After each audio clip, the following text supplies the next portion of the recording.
Hey, what's up guys? This is Alex from StackTrading.com, and this video is dedicated to just talk a little bit more in detail about the trades that we took today. And I'm going to cover two trades specifically, NIO and TQQQ. Let's start off with NIO. So in pre-market, we knew that NIO was going to be the trade for us because in pre-market, I shared with the group that NIO received a price target upgrade to about $40. And I believe that price target upgrade came from JP Morgan. So it closed at 2162 yesterday, and you've essentially got almost a 100% upside on this stock. Electric vehicles and that market in general is booming, and so are all the stocks that play in that market.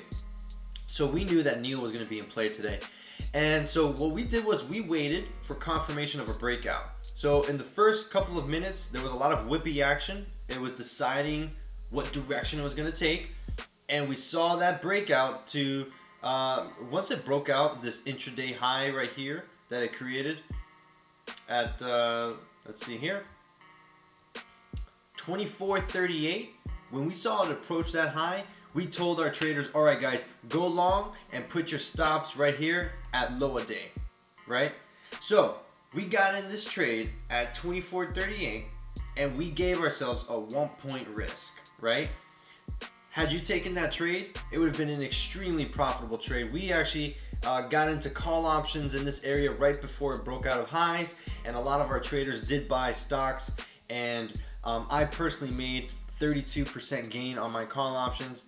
And with the size of call options that I took on this trade, I was more than happy with 32% gain. Had I held a little bit more, man, I don't know, I would have probably made 60 or 80% right on my call options. But sometimes you just got to make the call on when to take profit. So I decided to take my profit actually just right around here.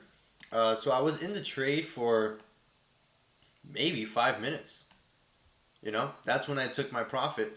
And I was super happy with it. Some traders kept writing it up, but I maintained, you know, just the decision of, hey, let me just take my profits now, because you never know. You just never know. So, but even though I got out of the trade and so did one of the other head traders, we still guided our traders throughout this entire time. So we actually told our traders to put stops to bar by bar this trade.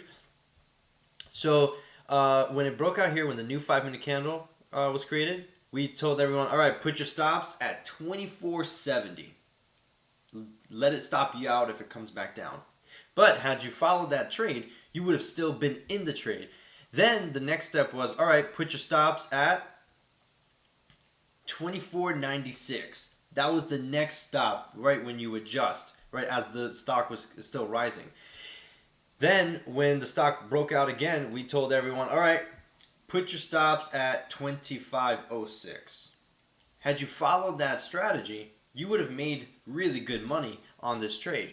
Now, at this point, anything above 25, we told our traders, look, we do see some heavy sellers on the level 2 in the 25, 26 area. So you decide when you want to take profits. We're in the money really good right now. So I just know that NIO paid everyone huge in this trading room. I know it paid me very well, so I'm very content with that trade, and very excited to share with you guys the trade of the day for us. The next trade is TQQQ. So there's a lot of weakness in the market. Steve Mnuchin, the Treasury Secretary, came out and said that there are some challenges still with the stimulus talks, that it'd be very difficult for a stimulus package to be passed by the election, and that created a market sell-off. It got very heavy. I actually waited for my entry right here because I wanted confirmation that it was going to break the intraday low. And so the way I played it was, I got into $155 strike price puts with this Friday expiration. I got in on it at $5.75 per contract, and I bought a 10 lot of contracts, right? And ended up selling it way too soon, but ended up selling it for $6.05, right? That's the order book that I'm looking here.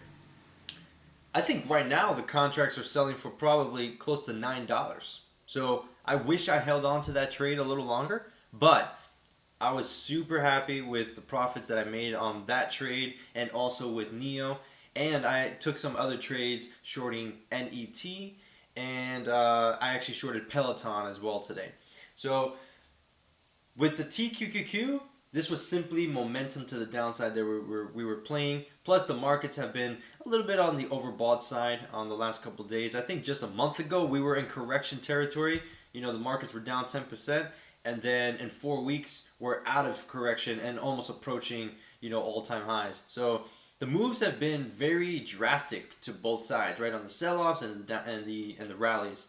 So when we see momentum like this in the overall markets, I love to play shorts, and especially on the put option side, especially on the 3 times leveraged ETFs. They tend to pay you pretty well. So those are the 2 trades I wanted to cover today. So if you've got any questions, feel free to comment below. You could DM us on Instagram or Twitter, and we'd be more than happy to share with you any other insights and just to answer any questions that you've got. You're also more than welcome to join the Stack Trading community. There is no subscription required. It's an open community. So if you're interested in that, you can just hit us up and we'll send you the link to our Discord server. So thanks for watching, and we'll see you tomorrow.